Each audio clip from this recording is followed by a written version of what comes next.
오래전 틱낙한 스님이 한국에 오셨을 때 부산에서 이런 법문을 하셨어요. 베트남도 우리나라와 같이 아마 전쟁을 좀 많이 한 나라였던 모양이죠. 그래서 이제 전쟁이 나서 모든 남자, 청년들을 징집을 하게 됐습니다. 그럴 때 결혼을 해서 아이가 만삭이 된 젊은 부부, 이 청년이 징집을 당하게 됐습니다. 그래서 이제 남편은 전쟁터로 나가게 되고 나가자마자 이 아내는 아이를 낳아서 잘 키우고 있었습니다. 한 3년쯤 지났을까요?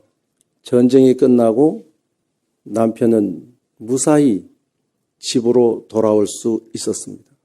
집에 돌아와 보니까 아내가 아들을 낳아서 참 잘 키우고 있었거든요.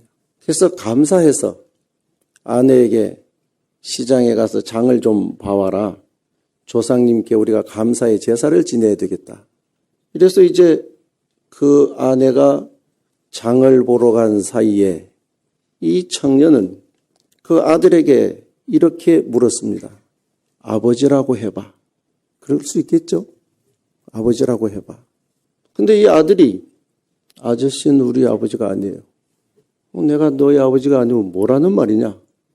우리 아버지는 맨날 밤에 오셨고 아버지가 오시면 어머니는 많은 얘기를 하고 눈물을 흘리기도 하고 더 중요한 것은 어머니가 앉으면 아버지도 앉고 어머니가 누우면 아버지도 누웠어요. 이제 이때쯤 되면 어떻게 돼요?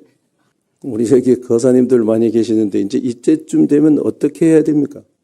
그냥 놔둬야 됩니까? 이 청년은 지금의 이 상황을 감당할 수가 없었습니다.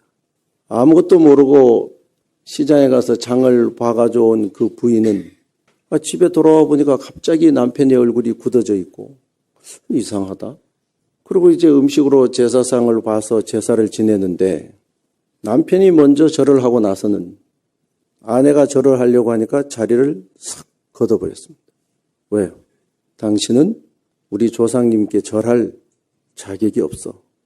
아내는 아무 영문도 모르고 자리를 걷어버린 남편이 너무 이해할 수가 없는 것이죠. 내가 무슨 잘못을 했는가? 내가 잘못이 있다면 잘못이 아니죠. 아이를 잘 낳아서 키웠다는 것밖에 없는데 왜 내가 조상님께 절할 자격이 없는가?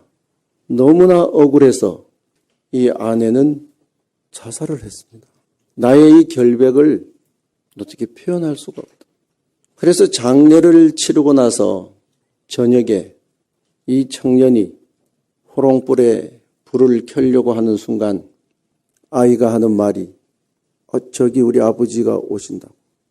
불을 켜놓고 보니까 호롱불에 비친 이 아버지의 그림자를 보고 아이가 우리 아빠라고 얘기를 하는 거예요.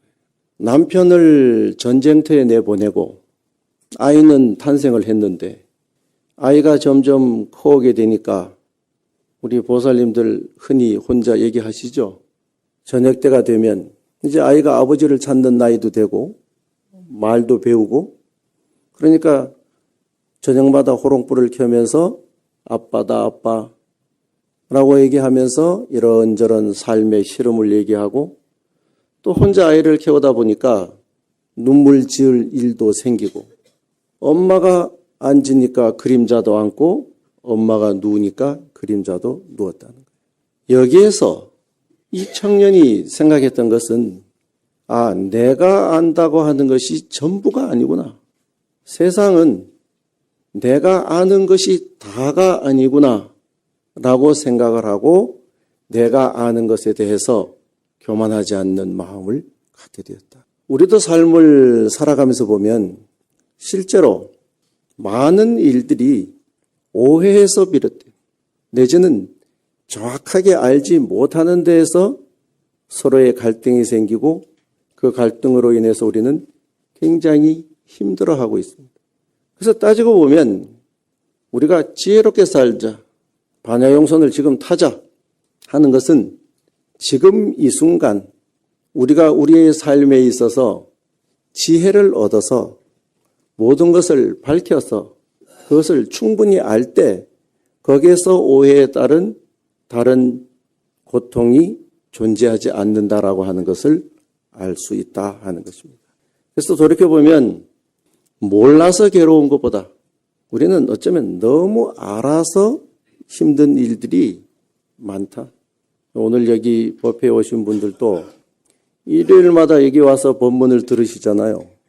이제 사실 뭐 더 들을 법문이 없을 정도로 많이 아시는데 어느 순간에 가서는 많이 안다는 것이, 그래서 내가 안다고 하는 것이 어쩌면 삶에 있어서는 또 하나의 걸림돌로 올 수도 있으니까 한 번 더 자기 자신을 겸허히 바라볼 수 있는 마음을 가져야 되겠다.